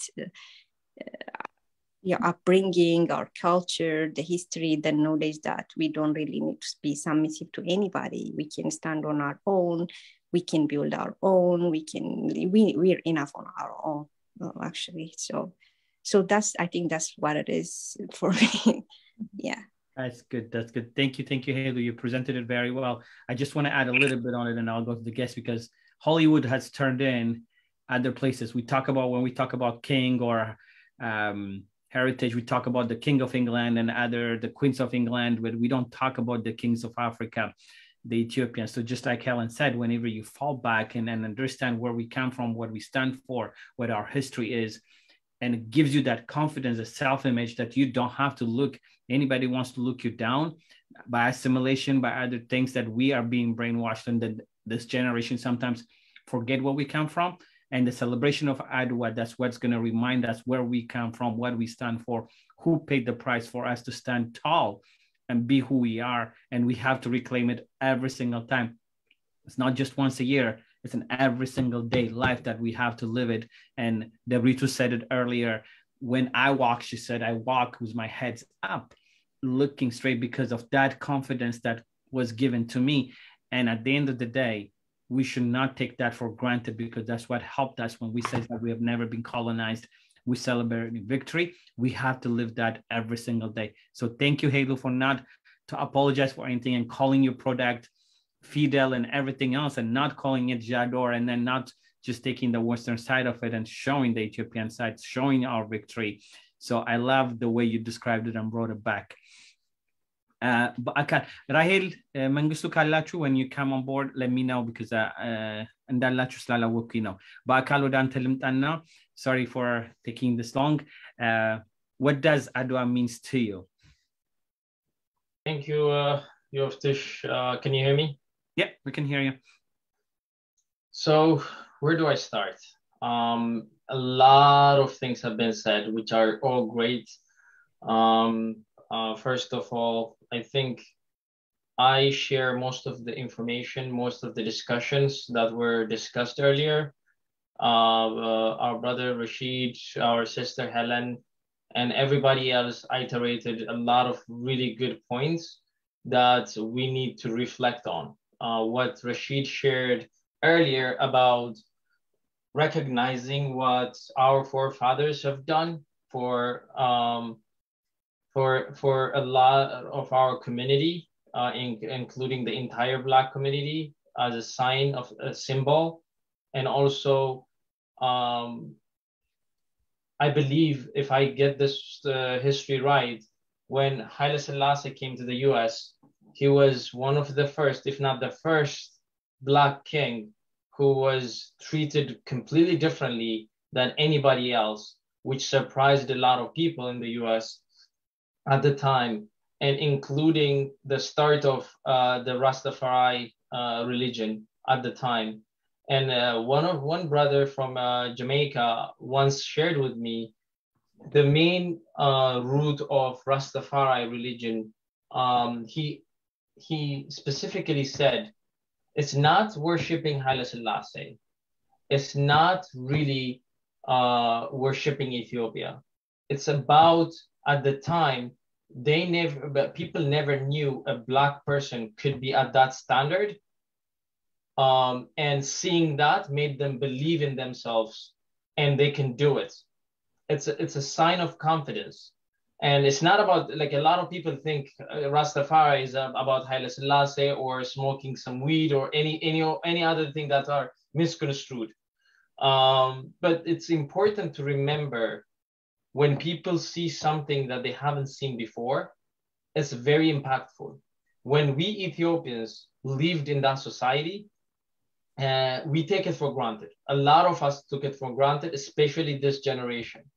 So I want to connect the dots between what Helen said and what Rashid said, because there's a very important aspect. There is a saying in Ethiopia, it's called Bajazut work. It means a goal that you have is worthless, essentially. You know the worth of something when you lose it. And a lot of Ethiopians, especially this generation, don't really understand the meaning of Adwa, including myself before I came to the US. I'll tell you this. Before I came to the US, Adwa was just some holiday that the government celebrates. I didn't really knew the impact, but I grew up in a society where the value of Adwa was instilled in me. For example, if I see another non-Ethiopian person, he's just another guest around me. I have nothing against that person, whether that person is a black or white person. I don't believe that person owes me anything. I have no feeling of that. I see as just another human being. That's a completely different attitude or mindset compared to being thinking somebody owes you something. And when I say this, I just want to make sure that it's not misconstrued, because there is a reality on the ground when somebody owes you something. But it's a freedom of mind when you have that freedom in your head, where when I see, like, I have a lot of colleagues. I do have a lot of people from different backgrounds, the black, white, Asians, like from South America, a lot of people. All I see is just another person. I have disagreement with my colleagues.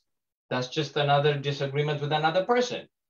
I don't take any disagreements as some sort of racism first, because I don't have that mindset built in me in the first place. Why this is important is the mindset in Ethiopia, because of the Adwa victory and all the other histories in Ethiopia, have given a lot of Ethiopians the mindset that you're on your own. You define your destiny. You do something, you're responsible for it. And the fact that we didn't have that baggage behind us, the other baggage, is a freedom. And our people don't understand that. And our people, a lot of us right now, especially this generation, don't see the value of that. And I gave you an example. When I came to the US, or before I came to the US, I didn't know the value of Adwa. But how I found the value of Adwa was when I found myself standing tall, confidence instilled in me, believing that I can do anything in the world if I put my mind in. And whenever I go to my interviews, when I started looking for a job in the US, I was so confident, you can see it. And it was not being arrogant, but it's just like I was able to communicate what I could do. And it was something that I was taught at the early stage throughout community, not through my parents only, throughout the community, that we can do this. And this is all from the past history. I mean, we do have a lot of holidays, as you know, I mean, in the US or in any other countries.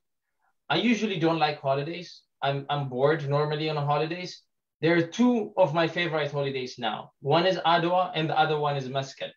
Meskel, I like Meskel because I was born on that day, and I like all the food during that time, and it's just a happy time. It's an Ethiopian holiday. And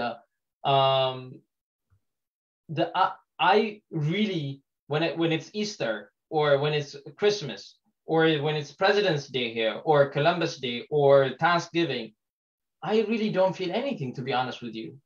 But I feel so much proud when it's Adwa. And sometimes it's a mixed feeling, because that feeling what I feel during the holiday is how we are lucky to have forefathers that were able to give us that gift. And also, I feel so sad that some of our generation don't see the value of it. And there's so much needs to be done. Really, we talked a lot about the past. Ethiopia is not just defined by Adwa for a lot of people. It's defined from a lot of victories, a lot of civilization, including the Aksumite kingdom and all those civilization that we had so many years ago. All these things were all victories. But if you ask a non-Ethiopian, a lot of people will remember Ethiopia for the wrong reason, for misconstrued reason, hunger or war or something that they choose to see, or what the mainstream media shows them. If you dig the history, Ethiopia is the origin of humanity. So many histories, so many diversity. There's no country in the world that has coexistence of religions as Ethiopia. We do have church and mosque next to each other in Ethiopia. There's so much history that you cannot believe, where you can see a lot of ethnic groups in Ethiopia, close to like 80 something languages in Ethiopia. I only know 1 or 2 or 3 of them. 80 something languages in one country. Who has that in the world? It's a melting pot of humanity. And a lot of us don't recognize that.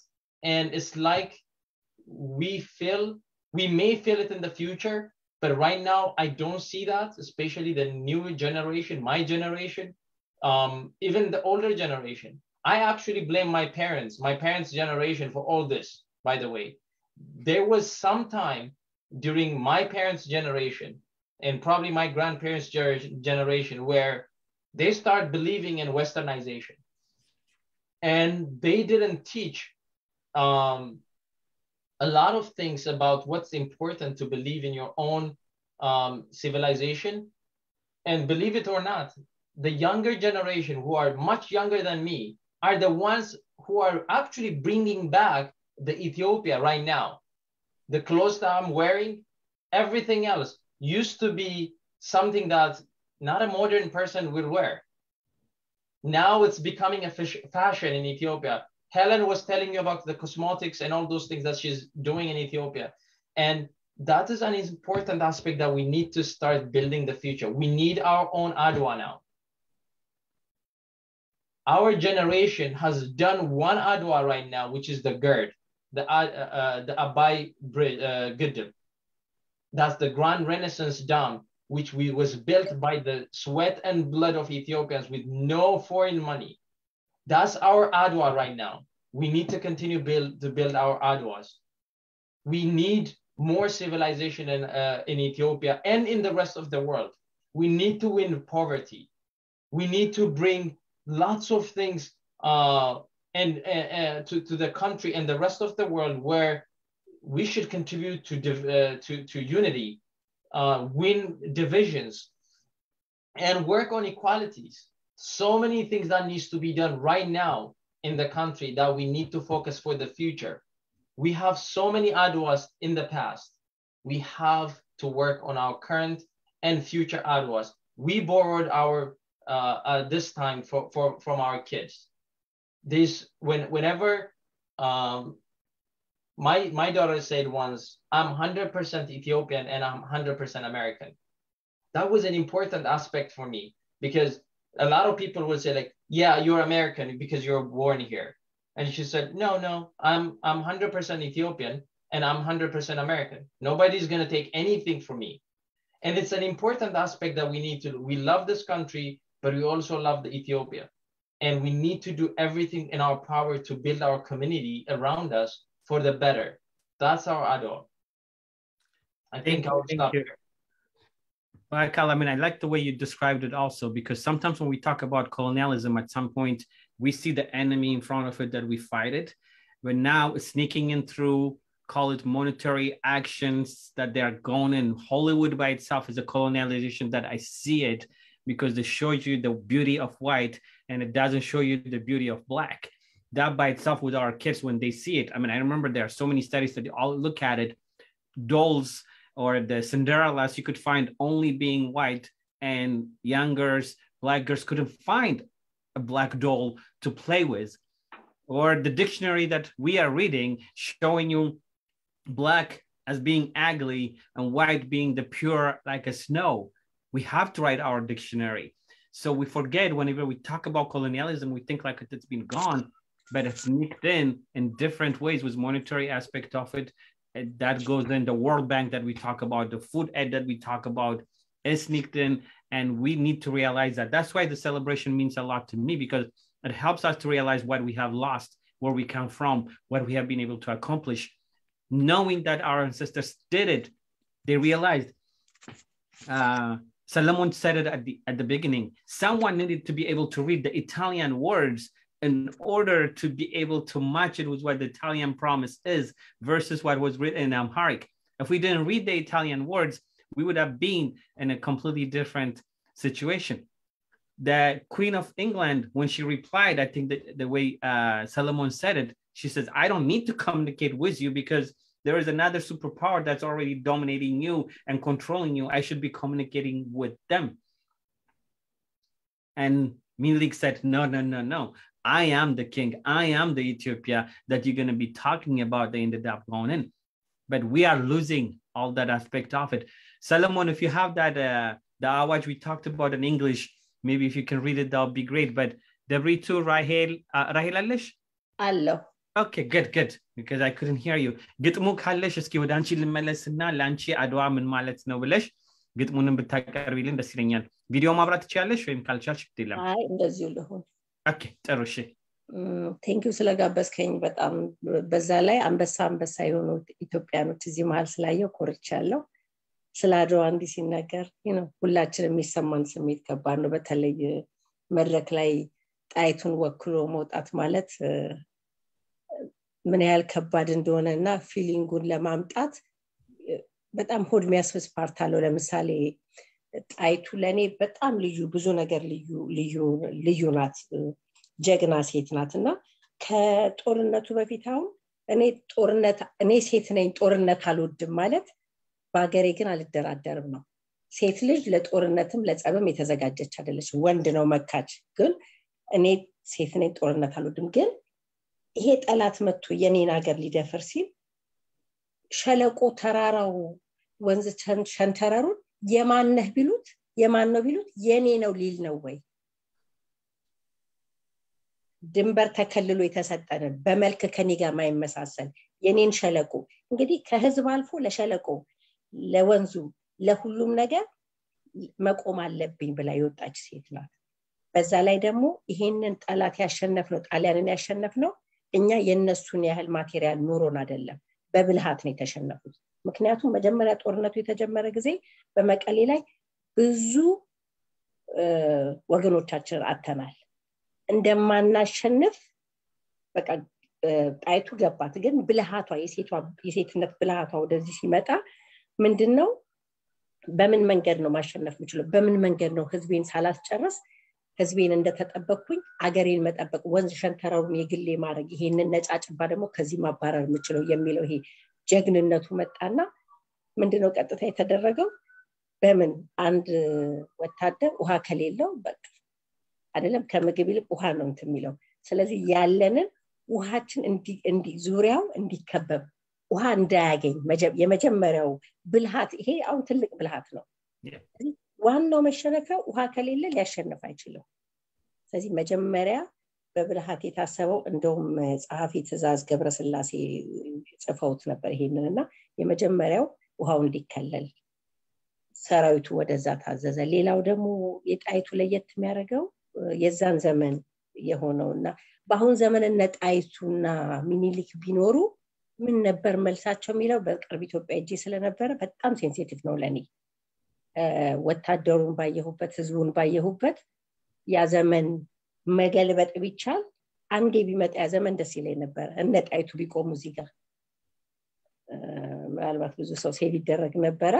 እሱን እንተውና ብቻ ይዛ ዘመኑን እናንሳው እና በዛ የተነሳ ውሃው ተከለለ። ሌላው ወታደሩ እዚህ ቆመ እርስ በርስ ሁሉም ቢወጣ ተላልቃችሁ ትሞታላችሁና ወጣለሁ ሀገሬን አስከብራለሁ ሚል ተነሱና ሀገራችሁን አስከብራችሁ ተመልሳችሁ የሞተው ለሀገሩ የሞተው ክብሩን ጠብቄ እርሻውን አሳርሺ ልጆቹን ላስተምር በጊዮርጊስም ቃል ገባለሁ ከእምነት ጋር ነው ብትሄድም ሀገርን ስታስከብር እዚህ ግን የሚበተን ነገር የለህም እኔ ያለሁኝ ይሄ ትልቅ ነገር ነው ማለት በዛ ጊዜ ለነበሩት ሰራዊት ብርታት የሚፈሩት ነገር የለም ወደ ኋላ ማለት ነው ስለዚህ የአገራችን በዛ ሰዓት የተጠበቀው ትልቁ ነገር ጣይቱ ከነ ብልሃቷ ከነ ሃይማኖቷ ከነ ጥንካሬዋ ብዙ ነገር ለኛ ናት ማለት ነው ብዙውን ገልጸውታል ረጅም ሰዓቱን ላለመውሰድ ግን ጣይቱን የነበረች የዘመኑ ጀግና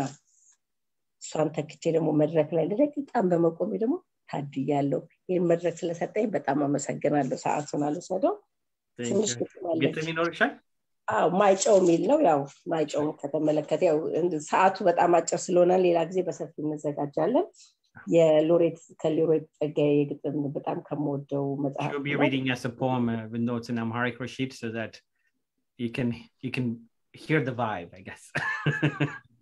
ማይጨው ይላል የማን አንደበት ነው ማይጨው ያችን ሲኦል የሚነግረው የማን የብር ቃል ደም ነው ታሪክሽን የሚነድፈው ማይጨው እግዚኦ ላንቺ ቆሌ አገር ውሃ ገባ ሞሌ የሆነብሽ የሳት ምጻት የነጭ አረመኔ ማዓት የመዳን ያለም ቀን ቅጣት እንዲህ ነበር ብዬ ላጥር ያንቺን መቅሰፍት ያንቺን ብዕር ላይ ጽፈው የሟች ሰው ብዕር ያንቺን የ40 ዓመት ቂም በቀል ያንቺን እብሪት ያንቺን በደል አስቀድሞ እንደተባለው እግዚአብሔርና ታሪክ ነው ፍላጽሽን የሚጽፈው ፍላጽሽን ፍርድሽን የሚያቋቁመው ያንቺ ጎበዝ ያገር ወንድ የነጭ አረመኔ ሞገድ ያገር ህፃን ያገር ወላድ የእቱን የመርዝ እሳት ንዳድ እንደ ፉካሬ ኢየሱስ ቃል በፋሺስት ሲኦል ሲጣል ማይጨው እግዚኦ ላንቺ ቆሌ አገር ውሃ ገባ ሞሌ የሆነብሽ የሳት ምጻር የነጭ አረመኔ ማዓት በሟች ብዕር ላይ ቀመር የመቅሰፍትሽ ሲኦል ድንብር በእግዚአብሔር በታሪክ በቁም ሮሮ ሳይሰፈር ላይመጠን ላይነገር በማን አንደበት ነው ማይጨው የማን ብር ቃል ደም ነው ሲኦልሽን የሚነድፈው አመሰግናለሁ Thank you ራሄል በጣም እናመሰግናለን መንጌ አለ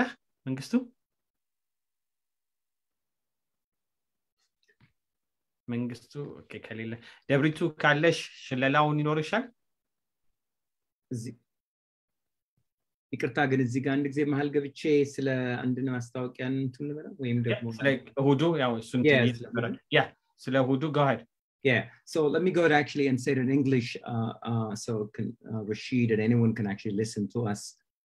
This Sunday, March 13, we are having the Adwa 126th anniversary. So we are celebrating, the Victory Day. We will start from Dani Park. I guess I can go ahead and say the address. It is 99 Sherman Street, Cambridge.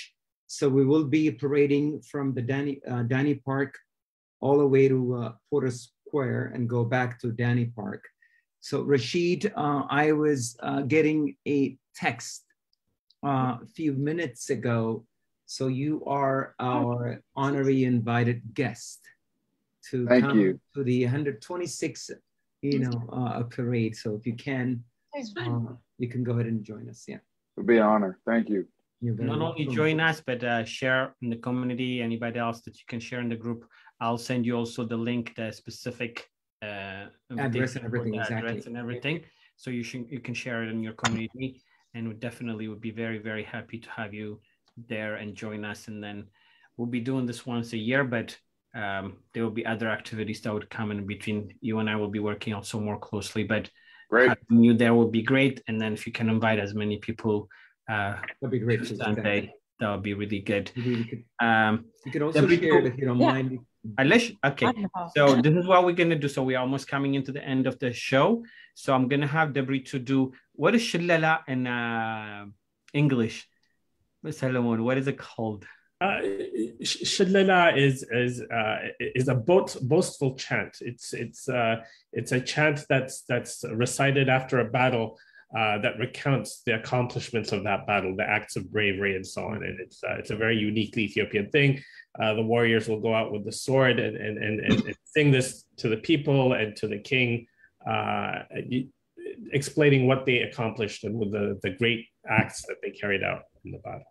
So maybe Solomon can also add on this one, because we were talking about Aitu and her parade when she was going to war. She is the only one who had all the chants using, the heroic music that really uplift the spirit of the soldiers, that are actually the energy. And as a result, I think she had a 6,000 parade. And as a result, she had a great victory over. So while we were actually talking about Aitu, because she's the only one who actually uses this too. So I'll have Debritu do that Shillala, and then I'll come back to all of you and do a short closing statement to close us out. So I'll give you all last words before we close. So Debritu and Chijina Shillala on Kanchin Nismau. There you go.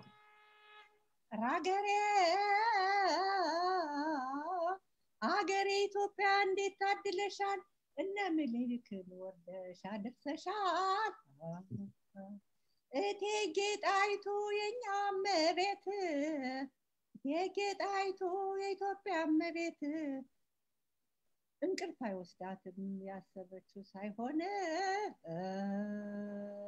ዘራፍ አካኪ ዘራፍ የኢትዮጵያ ልጅ ዘራፍ የጣይቱ ልጅ ዘራፍ የነዛ ጀግና ዘራፍ የምኒልክ ልጅ ኢትዮጵያ ሀገሬን ሞኝነሽ ተላላ መናገር አቃተኝ ይቅርታ አድርግልኝ ኧረ ሀገሬን ኧረ ጥራኝ ድሮ ይሻለኝ ነበረ ዛጋ መሆኑ በቃኝ በጣም ጥሩ ነው that was good. That was very good. That's good. That's the Shillala. So usually I would send you a video like people going in with their sword and everything else, jumping up and down and saying the word that she was using. So thank you. I appreciate you all for coming in and celebrating this 126. All watching, please don't miss Sunday. We'll send you, look at Massachusetts Ethiopian Association website, and also I'll post it also on my page where we meet, where we're going to parade. Usually we used to do it in a hall, but this year we're going to do it a little bit differently by walking in from Danny Park and going in. So we'll have all of that. So do not miss out. Wear as much as you can the Ethiopian outfit, anything else that you can do to be able to come in, join us, invite friends, families, all that you can, and do not miss out.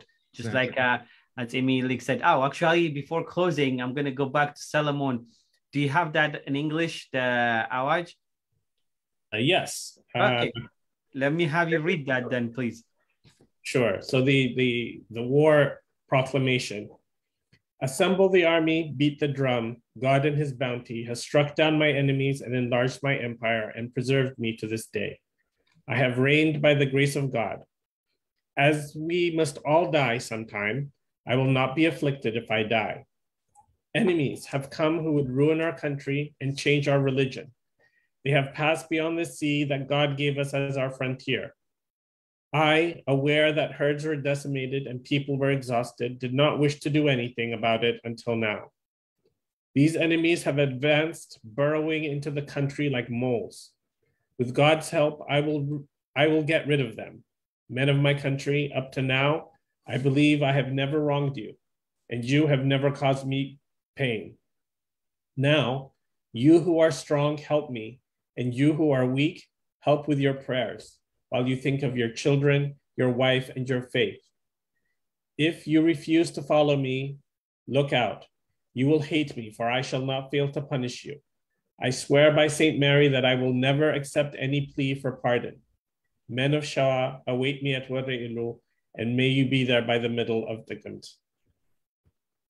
Amen to that. Message clear. You cannot mistake that message for anything else, but get up and fight for your freedom. Nobody else is going to do it. You have to be the one fighting for it. Exactly. And when you are weak, you can still join by praying and supporting another. Thanks, but if not, no excuse taken. Just like I said, I will not forgive it. I will not give you any pardon or excuses, because if you don't fight for it and if you expect someone else to fight for it, nobody's going to come to be your savior. You need to save yourself first. That's why I immediately called for all of us to come in. And again, 126 years later, we need to hear that victory voice again. We need to be our own saviors. We should not be looking for others to come and save us. We need to unite. Forget religion, forget ethnic part, forget men, women. We need to stand together and be our own saviors. We need to fight, because that battle is still here right now. Might not be in the face, just like the Italian came in, but in so many other ways that what we watch, what we consume, could be listening to CNN, Fox News, everything we consume in our mind. We are being colonized in our mind, and we need to fight it back. And it's up to us to teach it also to our kids. So today it's a call for all of us to go back to 126 years. And we invite you, all of you from the Boston area, Massachusetts area, Connecticut, all of you to come in and join us on Sunday to celebrate that 126 years, to be able to say again, no, we are not accepting any mind colonization, and we are our own saviors. So let me get back to you, Rashid, as our guest. What did you learn today? What do you have closing statement for us? Wow, there's so much information learned today. I learned about our great King Melchizedek. I hope that I'm pronouncing it right. Menelik, you're saying right. So honored to learn more about him. I've heard about him. I've seen his image. And, the first time I seen his image, I was like, wow, he looks like one of us. He looks like a regular black man, and again, this goes to show us, the connection that we have, whether we're in the diaspora in the Caribbean or in the diaspora in South America or North America, wherever we are as Black people. Again, our origins are in Ethiopia. Our origins are with the people. And I'm just want to echo what you said. Freedom is a right and a privilege. And it's so weird to put those two things together. Freedom is a right. We're born free. But freedom becomes a privilege if we do not fight for our own right to be free. And again, I want to echo your words.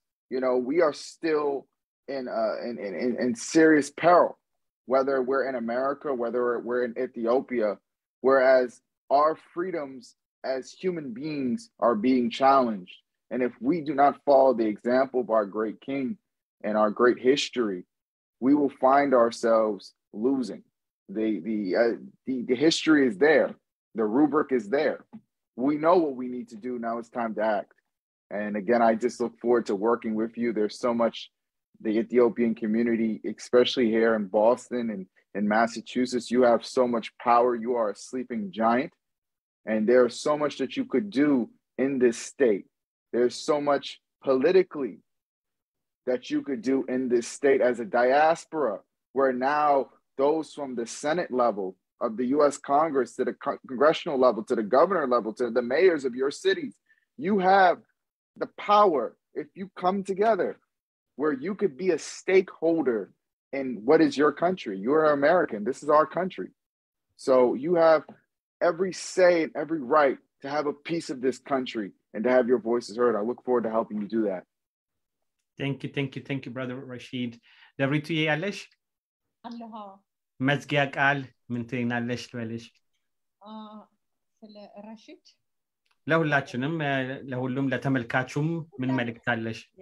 እየዘጋን ስለሆነ በዛሬው ቀን እንደዚህ ተገናኝተን ይሄንን ስለ ምኒልክ ስንናገር በጣም ደስ ይለናል። ልክ እንዳከበርን የዛሬ 126 ዓመት እንደነበርን ነው የሚቆጠረው። I'm proud of you guys.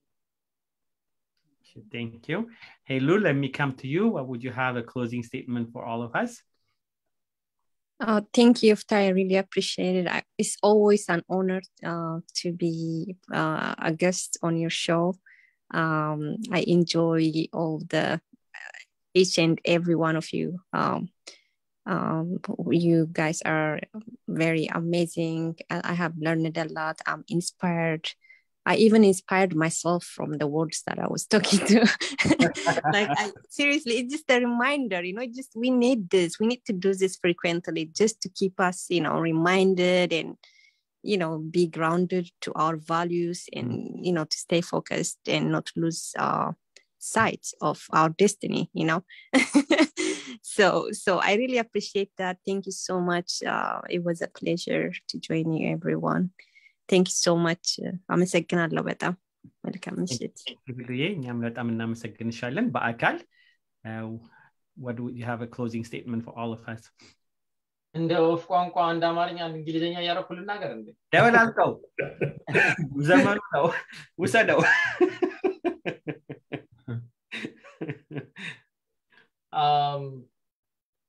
I think my one message is, I'm just going to reiterate what I said mostly earlier, is let's know the value of all the work that was done in the past. Let's use that to fuel our energy now. Let's make an impact. Let's not be part of a problem. Let's be part of a solution for our kids and for ourselves. Our ancestors worked hard to give us freedom. And we need, now that we have the freedom, we need to work and make it mean something. Otherwise, it's just going to be like something that's just sitting in a buffet. So it needs to mean something.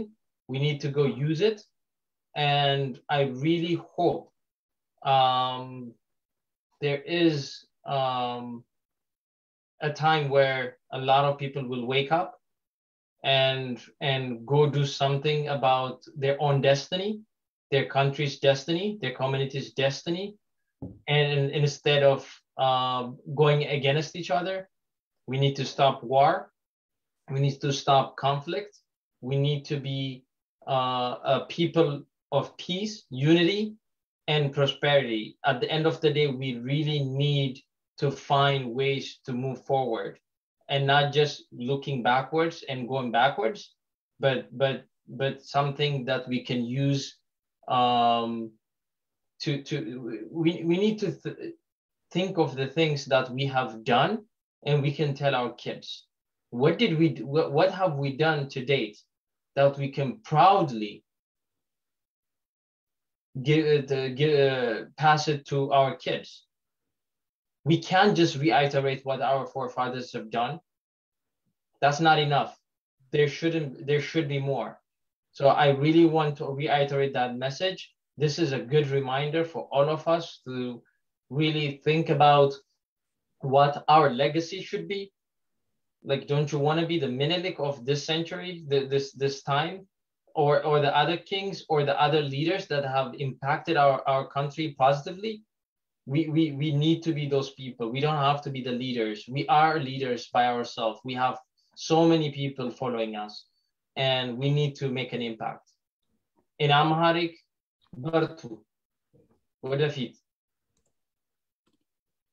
እሱን ለማለት ሌላ ብዙም በአማርኛ ብዙ የምጨምረው ነገር አይኖርኝም ራሱን መናገር ካልተረጎምኩ በስተቀር ስለዚህ አከፋፈሉን አቁመን ድህነትን እናሸንፍ አድዋ ማለት ፍሪደም የሰጠን ነው ነፃነት የሰጠን ነው መከፋፈሉን አቁመን ኮመን በሆናችን ነገር ላይ ፎከስ አድርገን በሻሸቅና መነቃቀፉን አቁመን ወደፊት የራሳችንን ሌጋሲ አስቀምጠን እንለፍ ነው አሜን አሜን አሜን እንዳልከው ባጭሩ መወስደው ድህነትን አብረን እናሸንፍ ነው ድህነት ብዙ ጊዜ ወደ ኋላ የሚጎትተንና ካድዋ ደግሞ አንድነትን ተምረናል ድህነትን እናሸንፍ ነውና definitely I appreciate that ወንድም ሰለሞን let me come to you you gave us really an amazing historical aspect of it how we need to consume it how we understand it you always have this amazing way of describing and then please people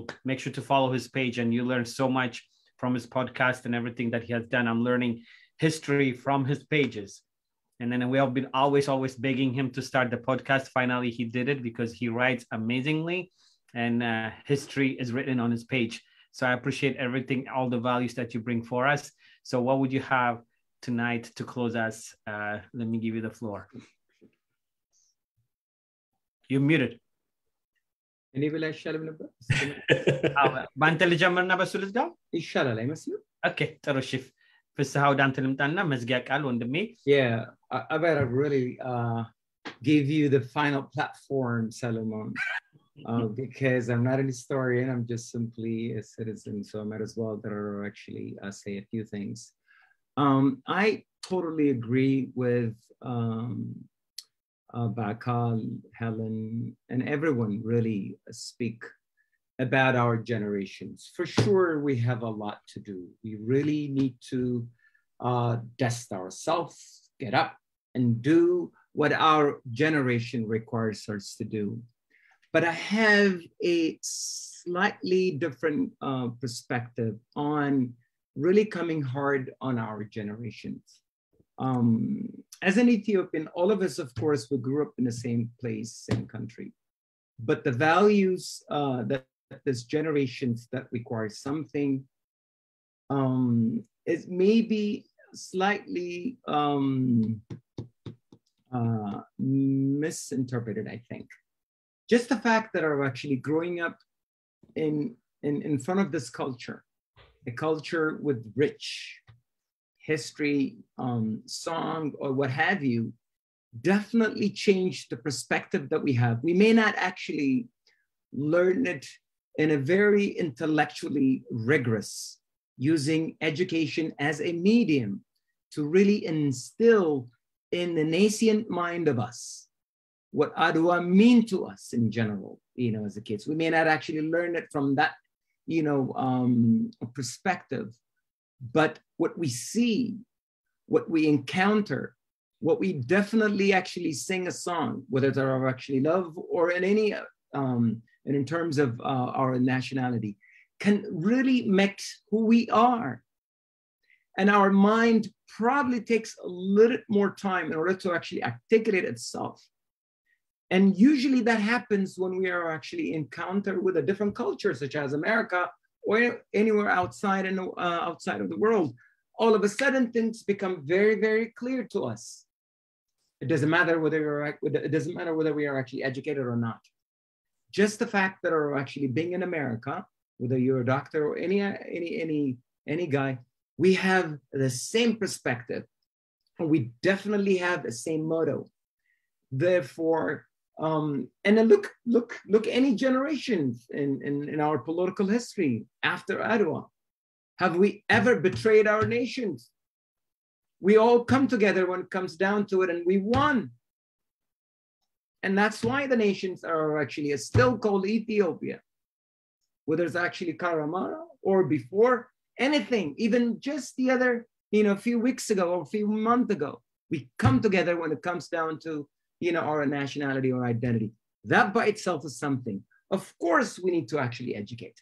Of course, the GERD and whatever they're actually doing, even using Adwa, that need to be done. We need to rise up and do more for sure. But really coming hard on this generation may not be little fair. So we need to actually, of course, use an element what Helen's actually doing, or what we done actually coming up to the GERD. We can use that as a symbol. We can actually, use it as a tool to actually do more. Yes, we should agree on that.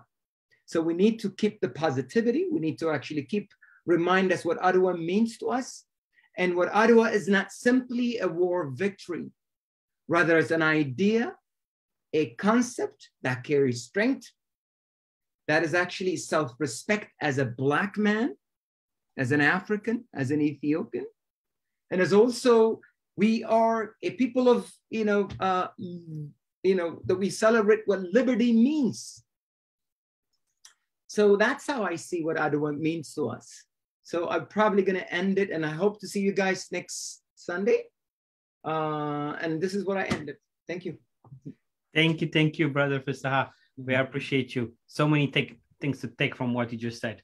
Brother Solomon, let me come back to you again. What would you have to say to close us? Well, yeah, every speaker really blew me away today. It's just been amazing.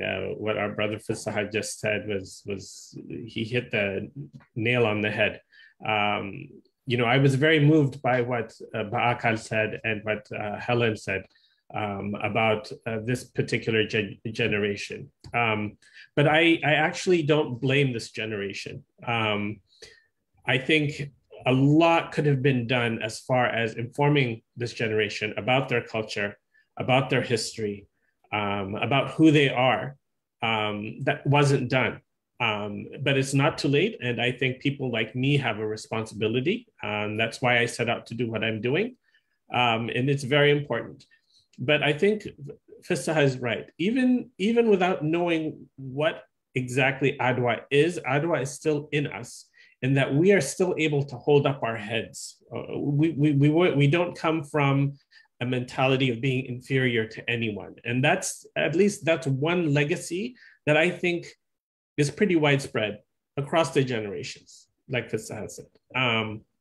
So what can we take from this? We should take every day of our lives as an Adwa. I like how Baakal said that we have an Adwa now in the Gubd, and that's very true. That is an accomplishment. That is a monumental accomplishment that we should be proud of. But there are little Adwas every day in our lives. We need to know who we are. And it's not just about knowing about Menelik or Emperor Haile Selassie. I was very sad to see an interview on they were walking around asking people on the street various questions in Addis, and they asked him, you know, this gentleman, who was the first emperor of Ethiopia? Who was the first king of kings? And the guy said, Haile Selassie the first. And I was shocking. He's the last emperor of 225 on the official list. And you know, we really need to educate, and that's another Adwa. We need to educate our people about their culture, about who they are, about the benefits of unity, about how it's important. We have more in common with each other within Ethiopia, with each other within Africa, with each other as human beings in the world, and that separation is exactly what colonialism was and is. It's separating people through their minds, through their bodies, by tribe, by religion, by color, what have you. Because people always need to feel superior to other people. So we have to fight that. And that's what I take from Adwa, and what I hope everyone else takes from Adwa. That we can go on and we can win and we can persevere and win against all odds. Thank you, Brother Solomon. I thank you all for being here. So one message for me that I want to say to all of us. Tonight, we took time to look back on our past. Not just to look at our past, but so that we do not lose sight of our future, our brilliant future. There's always a reason that we have to talk about the past. It has to be a classroom. It shouldn't be any reason to divide us. It shouldn't be anything to say, I wish someone did or did not do this. The past should be a classroom that we should learn from it, take the good out of it, and the bad so that we do not repeat it. But it should never be a reason to kill each other, to divide each other, or to talk about the past and says, this was done to me 10, 100 years ago, 100 years ago, and now it's time for revenge. It should never be, just Baakal said it earlier, an envy or entitlement, or I should say, you owe me A, B, C, D. In the past, our forefathers did the best with what they have, with the information that they have, with the tool that they have. No excuse for us. If I know better, if I know what the past was, it's my responsibility right now to do better than what our forefathers did, because they used the tools, they used the knowledge at that moment, at that time. History will judge them. We sit here and celebrate them or judge them based on what they did at that time. History will judge us based on what we do right now. Ethiopia has been divided in so many ways because ethnics and other things, and we are killing each other right now. And I'm glad Rashid came in and gave us that reflections, like we should be able to learn from each other. And we need to pause right now and understand nobody gives me the right by using 100 years, 200 years history and to divide and kill each other. We're letting other people take over our mind. Let's learn from the past. Let's build each other. Let's come together. And Adwa should be celebrated just like Solomon said it. Every single day we have the little Adwa. We have to conquer our mind every single day with the struggle that we are going through. No excuse. This is a community that we're building when we come together. Let's celebrate this. Let's shake hands. Let's say, what can I do for you, my brother? What can I do for you, my sister? Adwa means the pride, being able to say, I can stand on my forefathers' victory when they said they came together. No, I will not be colonized. Our minds are being colonized right now, and we're fighting with each other for something that can never be seen. Ethnicity, when we die, we don't die with it. Anybody can be brought up to the surgery room and opened up. There is not a single blood that says you're Oromo, Amara, Tigray, Gurage. There is none of that in there. So let's not use it as an excuse to divide each other. Let's use our past to learn from it and celebrate it. And Adwa is not just an Ethiopian victory, it's an African victory. It's a Black people victory. That's for the first time Black people were being able to look at as equal, to communicate, and for our own country to be able to say, here we are at the same table and be able to decide the fate of our future. We looked at our past today. Join us Sunday for our future to be together and to work more. We have Rashid joining us now. We will reach out to other communities so we can come together and work with each other. So my brother and sister, I leave you with peace. I leave you with love. And I'm praying for Ethiopia and the whole country to be able to bring peace. We will come as one, as they came, and we learn from them. Thank you for all of you, Mengistu, Devritu, Helu, Rashid, Fisahab, Akal, Solomon. I appreciate you for being here, for taking time away from other things and being here to educate us. We are one, and together we can accomplish so much. So let's defeat the colonization of our mind. That's all. Together we'll be one. Amen. So together, we will see you all on Sunday. And I know Solomon and Baakal may be a little bit at distance, but Baakal, we may pull you in. You're not too far from us. So I appreciate you all. I may need a charter. You may need what? I may need a charter flight. Oh. From Connecticut to Rashid. That's right. So no excuses. Just like as Emily said it, if you don't show up, we may have something else for you. So I appreciate you once again. I wish you all bless you. Share the Youth of Tahay Show. Follow us once a week. We'll bring you a program between Instagram and Facebook. So we'll see you again. Actually, March 27 we'll be celebrating Women's Day. Make sure to join us. We celebrate our women. We celebrate our mothers. We celebrate our sisters. And with all of this, that one thing I want to say before closing in March being the Women's Month, any kind of aggression, any kind of oppression, any kind of abuse as a man that we are doing out there, please stop it, celebrate womanhood, and let's come together, because it's not a show of power, a show of weakness, because there are so many mental health, so many depression, so many things are being right now happening. So I want to celebrate with all. We'll talk again. March 27 will be the day that we'll celebrate Women's Day. We'll see you then on Instagram, all of you. See you on Sunday at Danny Park for a walk, for a special kind of celebration, and Massachusetts Ethiopian Association for all Boston. Anybody who lives in the Boston area, Massachusetts area, Connecticut, actually Massachusetts, I should say Connecticut, we will put you aside for now, a little bit. But for all of you who are living in Massachusetts, please make sure to join Massachusetts Ethiopian Association. We come together to do a lot of activities together. The signing form that we all join, I'm going to ask you to join us. So on behalf of Massachusetts Ethiopian Association and the Yoftahe Show, I bless you and I wish you all a good night. See you again. Thank you. Thank you. Thank you. Thank you. Thank you for having me. Thank you.